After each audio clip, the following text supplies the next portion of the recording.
कि जब तक आप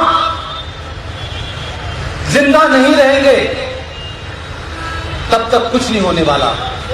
और जिंदा वही रहता है जिसे मरने से डर नहीं लगता। एक मोर्चे पे हमारी हार तो हो सकती है, लेकिन अभी हम जंग नहीं हारे हैं। मोर्चा हारा हो सकता है, लेकिन जंग नहीं हारे हैं। ये लड़ाई हिंदुस्तान के अंदर यादव बनाम दलित, दलित बनाम ब्राह्मण नहीं है, ये बिल्कुल नहीं है। ये हिंदुस्तान के अंदर चौथी पानीपत की लड़ाई है। ये तय होना है कि भारत इस स्थिति में रहेगा या नहीं रहेगा। दोस्तों, एक बात तो तय है कि हमें अब संगठित होना ही पड़ेगा और इस बात को भी समझना पड़ेगा कि कोई भी बड़ी जंग जीतने के लिए कुछ मोर्चों पर हार का मुंह देखना पड़ सकता है, लेकिन इसे आप अपनी हार नहीं मान सकते। ये वक्त आपस में बंटने का नहीं, बल्कि पूरे समाज को एक होकर हिम्मत के साथ डटकर खड़े होने का है। तो चलिए सुनते हैं प्रखर वक्ता पुष्पेंद्र कुलशेठ जी को। हम तमाम सारे लोगों से एक ही बात कही जा रही है, जो पूरी हमारी टीम चल रही है, जो तमाम सारे लोग शहर के अंदर, देश के अंदर अलग अलग जगह घूम रहे हैं, वो एक ही बात हमसे कह रहे हैं। जो उनका मैसेज है वो मैं देना चाहता हूं आपको, चाहे वो जनरल जीडी बख्शी की तरफ से हो, रॉ के पूर्व चीफ आर एस सिंह की तरफ से हो, गौरव आर्या की तरफ से हो, वो सिर्फ मुझसे भी एक ही बात कहते हैं कि आप बार बार लोगों को ये विश्वास दिलाइए कि जब तक आप जिंदा नहीं रहेंगे तब तक कुछ नहीं होने वाला। और जिंदा वही रहता है जिसे मरने से डर नहीं लगता। और जो मरने के लिए तैयार होता है वो कौमें जिंदा रहती हैं, वो देश जिंदा रहते हैं। लिहाजा मेरा आपके लिए मैसेज सिर्फ इतना ही है, जो दिल्ली में लोग बैठे हैं, जो इस पूरे घटनाक्रम को देख रहे हैं, जो देश भर के अलग अलग हिस्सों में जाकर के मनोबल बढ़ा रहे हैं, कि ये मनोबल किसी भी कीमत पे टूटना नहीं चाहिए। एक मोर्चे पे हमारी हार तो हो सकती है, लेकिन अभी हम जंग नहीं हारे हैं। मोर्चा हारा हो सकता है, लेकिन जंग नहीं हारे हैं। लिहाजा आप इस शोक सभाओं से दुख का संकेत मत दीजिए, इस शोक सभा से गम का संदेश मत दीजिए कि आप बहुत दुखी हैं। दुख है, हमारे घर में मौत हुई है, लेकिन हमारे घर में ये आखिरी मौत नहीं है। हमारे घर में ऐसी कई मौतें होंगी, लेकिन हम हौसला नहीं खोएंगे। ये मैसेज जाना चाहिए। जो इस्लाम के नाम पे चल रहे हैं वो बताएं कि हिंदुस्तान में तो हिंदू हैं, आरएसएस है, बीजेपी है, यहाँ तो बहुत सारी बातें कही जा रही है, लेकिन उन 57 देशों में जहाँ इस्लामिक मुल्क है, कोई एक मुल्क बता दे जिसके अंदर शांति हो।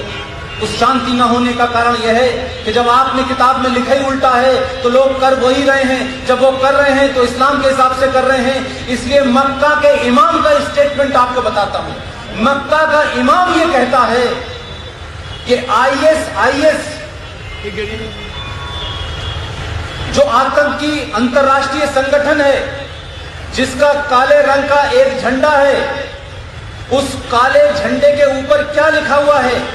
उसके ऊपर लिखा हुआ है ला इलाहा इल्लल्लाह, और सर्किल में लिखा हुआ है अल्लाह, रसूल और मोहम्मद। जिस तंजीम का, जिस संगठन का झंडा जो है कुरान शरीफ के पहले कलमा लिखा हुआ हो, इस्लामिक मुल्क के लोग उसको दिखाते हो, उसके ज़ेरे क़यादत में कत्ल गारत करते हो, तो आप ये कहेंगे कि ये भटके हुए लोग हैं।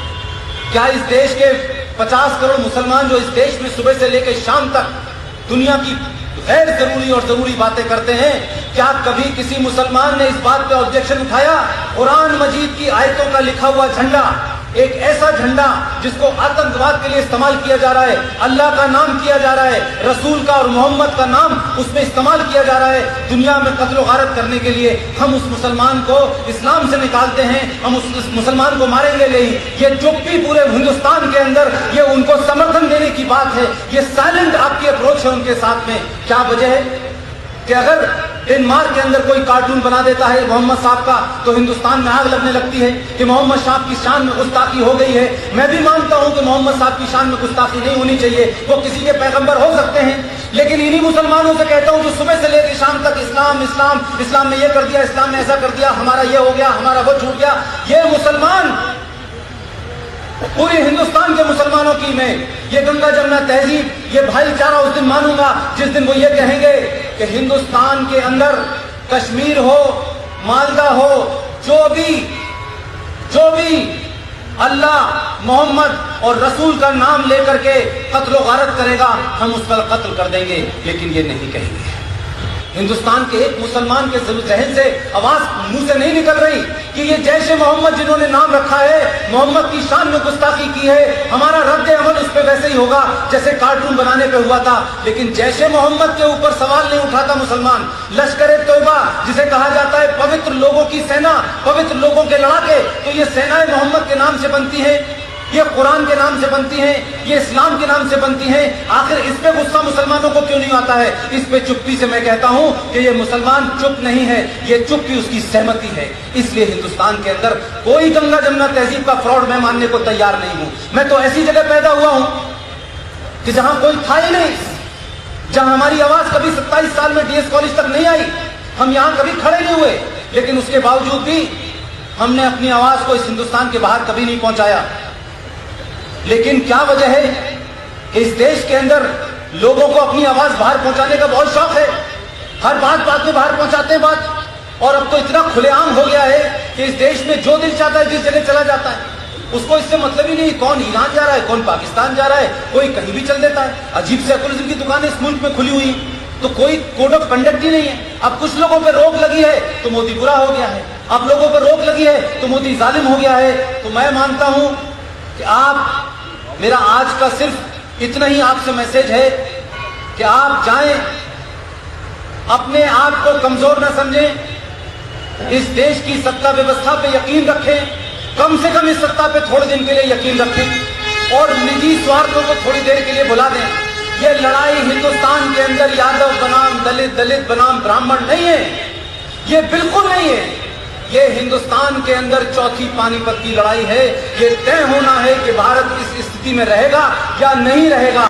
सनातनी साथियों, आपने देखा किस तरीके से एक कार्टून बन जाने पर कितना हाय तौबा मचा, कितना कत्लो गारत हुआ। वहीं जब इस्लामिक आतंकी संगठन अपने झंडे पर, पोस्टर पर पवित्र इस्लामिक प्रतीकों का नामों का प्रयोग करते हैं तो इन्हें कोई आपत्ति नहीं होती। सारा का सारा मुस्लिम समाज, विश्वव्यापी मुस्लिम समाज खामोश रहता है और मौन समर्थन देता है, जैसा कि पुष्पेंद्र जी ने बताया। इसी बात से यह साफ हो जाता है कि आपकी हमारी खैर इसीलिए नहीं है क्योंकि इनका मौन समर्थन और धर्म का आधार प्राप्त है। तो हमें इतना समझना है कि वो कोई गैर कानूनी, अपने ढंग से गैर धार्मिक कार्य नहीं कर रहे हैं। उन्हें लगता है कि नियम कानून के दायरे में, अपने धर्म के दायरे में सब कुछ सही कर रहे हैं। जो भी कर रहे हैं, कत्लो गारत कर रहे हैं, जो आतंकी संगठन कर रहा है, वो सब सही कर रहा है। समझना बस इतना है कि आप अपने धर्म के कारण उनके निशाने पर हैं और रहेंगे। तो धर्म के कारण है तो धर्म के कारण संगठित हो जाइए, समय आ गया है, यही पुष्पेंद्र जी कह रहे हैं। राष्ट्र की रक्षा कीजिए, राष्ट्र रहेगा, धर्म रहेगा तो हम भी रहेंगे, हमारी आने वाली पीढ़ियां भी रहेंगी। जैसा कि हमने पहले भी कहा, हमारी जिम्मेदारी यह है साथियों कि हम ज़्यादा से ज़्यादा लोगों तक यह वीडियो पहुंचा दें। उम्मीद करते हैं कि आप सब प्रणपण से इस कार्य में जुटे होंगे कि ज़्यादा से ज़्यादा लोग इन विचारों को जाने, सच्चाई को जाने, राष्ट्र के प्रति जागरूक हो, राष्ट्र रक्षा के प्रति जागरूक हो। फिर मिलेंगे इसी स्थान पर टीम पुष्पेंद्र कुलश्रेष्ठ के राष्ट्रवादी चिंतकों के साथ। तब तक के लिए नमस्कार, जय हिंद, वंदे मातरम।